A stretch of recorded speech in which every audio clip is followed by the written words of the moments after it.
Hello, my name is Anne Marie, and as some of you may know, I'm a 19-year-old female college student. I believe the best place I could start with this presentation is with a bit of personal background. Picture above is my sister and some of my best friends from my hometown celebrating my birthday with me this past winter. I can tell you that each of these individuals pictured are some of the greatest women I've ever met. I can tell you how happy we were on graduation day and how we had all been accepted by our dream universities we had worked so hard to get into. Unfortunately, I could also tell you that each of these women have faced extreme challenges due to their gender. From being catcalled on the streets of New York, to a male student not valuing a female student's opinion, to the obviously lower school budget for girls' sports, to being dress coded for too short of a dress at the age of 11, to not one but two teacher-conducted sexual harassment cases. We've experienced all of these, all before our 18th birthday. My point is, these issues are not uncommon, and sadly, I could go on with many more. If you turn to the woman next to you, I'm sure she could tell you the challenges that she's faced as well. Though it is the 21st century, there's a drastic need for improvement in our society. I believe the first steps come with awareness and acceptance. It is no secret that women throughout history have faced challenges, oppression, and discrimination due to the inescapable boundaries of their gender. Though some of these issues have improved over the decades, we still currently face a vast amount of inequality in our society. In 2018, the world still struggles with severe gender imbalances. According to Karen Lenhart, the definition of feminism is fraught with controversy and challenges, such as whom to include, what to leave out, and what constitutes feminism's unifying themes. Generally, as author Bell Hooks famously defines it, feminism is the struggle to end sexist oppression. Unfortunately, only 20% of Americans consider themselves feminists. Feminism strives for the equality of the sexes and the desire for universal understanding that society needs drastic changes for men and women to be considered equal. One of the most prominent examples of today's prejudices can be seen within the wage gap. Currently, a woman working the exact same career as a man with equivalent credentials makes about three-fourths of his wage. According to studies, a white woman makes 79 cents for a white man's dollar. Following this, black women earn 65 cents compared to that, and unfortunately, Hispanic women earn 58 cents in comparison.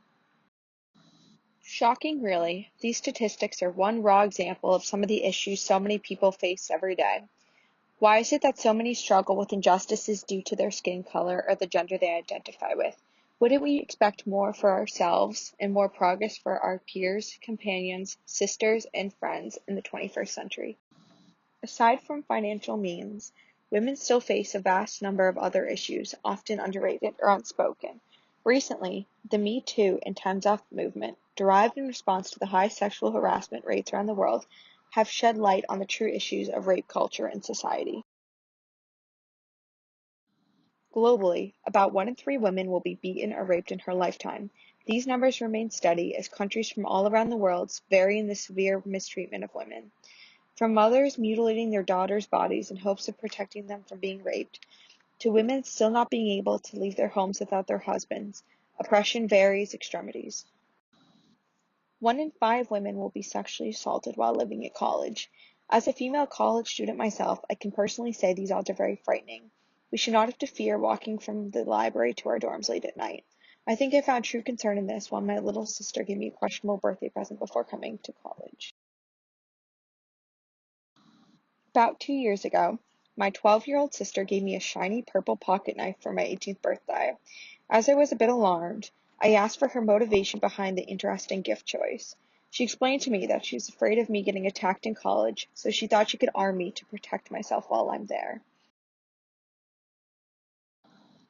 At first, I was relatively confused and also very concerned as to how she got her hands on a pocket knife. But then, after I thought about it, it was even more alarming that my child sister knew of this too high possibility of me being assaulted and feared it to the point where she thought I would need to keep a pocket knife in my backpack every day. Regardless of age, 20 million out of the 112 women living in the United States have been raped in her lifetime. Once again, almost 1 in 5 women in our country have been raped. These statistics are also only derived from the survivors who have confirmed that they have been assaulted, meaning that this number can actually be much higher. In the last century, women have definitely overcome many obstacles on their pathway to human rights. From when the 19th Amendment was finally ratified in 1920, enabling women with the rights of citizenship and the ability to vote, to 60% of university students being female in 2018, women have taken large strides for worldwide success.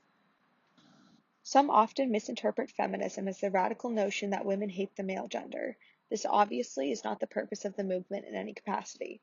For society to flourish and for the success of future generations, we need to unite as one force that does not discriminate against gender, race, or culture. Though we need progress to reach equality, there's great potential for improvements to come.